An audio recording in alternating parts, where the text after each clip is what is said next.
Hey guys, so 2 days ago I started making a video that I was hoping to upload that same day. I ended up getting pretty busy, didn't get around to putting the video up. So all I'm trying to say with this little intro is that this is from 2 days ago. Hope you guys are doing great, and I hope you enjoy this little question and answer video. You know when it's one of those just like really gloomy days? The kind where you look outside and you're just like, oh man, there's a thunderstorm going on outside. It's probably the first one of the year as well. I don't feel like doing anything. Today is kind of one of those days.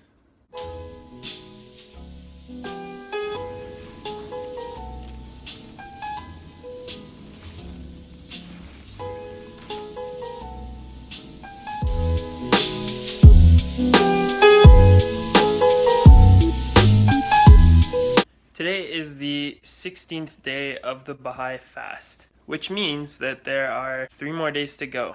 2 videos ago, I talked a little bit about the Baha'i fast and how, it's a really special time to focus on spirituality, the soul, be detached from your physical needs and desires. One thing I didn't really mention is going day by day, I find that I start to lose drive to do the things I need to do as the afternoon comes along. I don't know if it's like low blood sugar, dehydrated, or being tired, combination of things. I get a little lazy by the afternoon. I really should be working on my primatology course right now, trying to get a bit ahead with that. But instead, I'm going to answer a few of the questions that you guys asked me the other day in the comment section as I had requested. So I think I have 2, maybe 3 questions there that I'm going to answer, and that'll be it just for a little update video.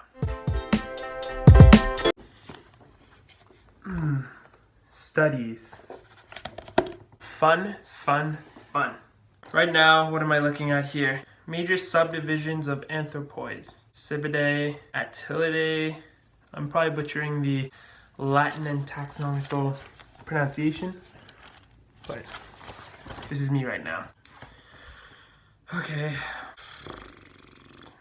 let's get on the internet and check out those questions. More than I can say, do it to me, I can say, more than I can say, do it to me, I can say. So Honey Flowers asks, I would be interested in a video where you talk a little more about yourself and how you got into such an awesome hobby.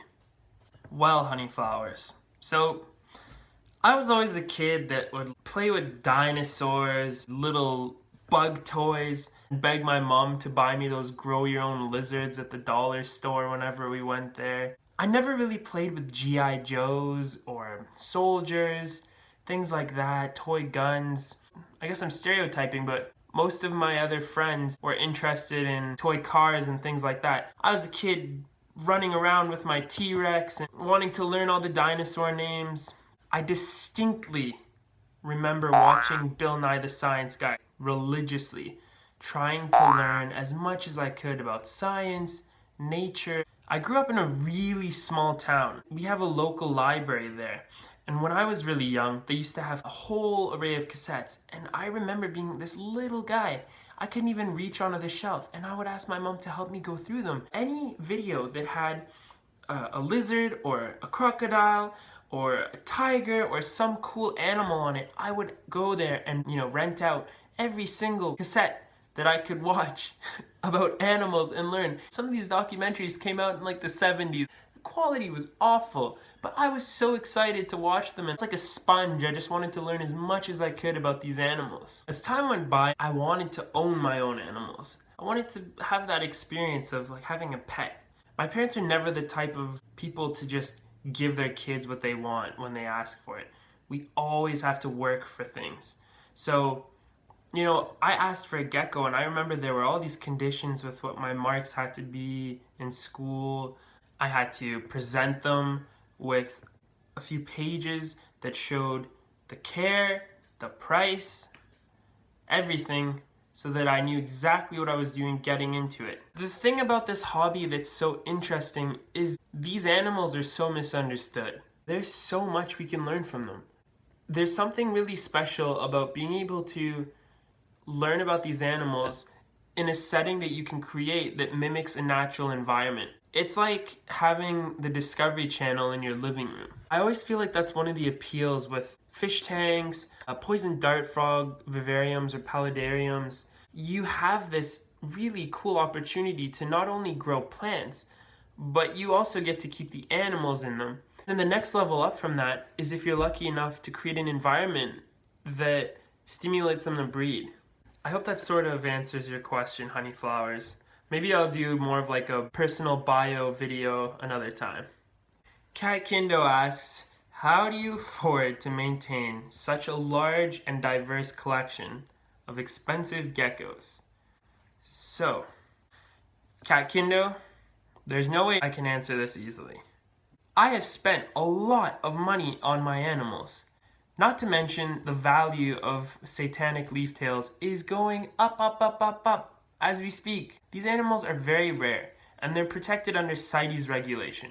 Getting them is also really hard. Getting them from different exporters and importers, bringing them into Canada. I build friendships, trust, and through these connections, I'm very blessed and fortunate that I've been able to acquire a lot of animals.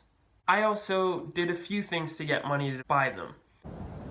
Say my name. Heisenberg. I also breed a pair of Leachianus that I'll show you at some point, and most of the money that I make from selling their offspring goes straight into an account that I use to buy more Fantasticus. I also used to breed crested geckos, which I no longer have anymore. That money was used to get more Fantasticus. And I spend it on Fantasticus because that's my hobby.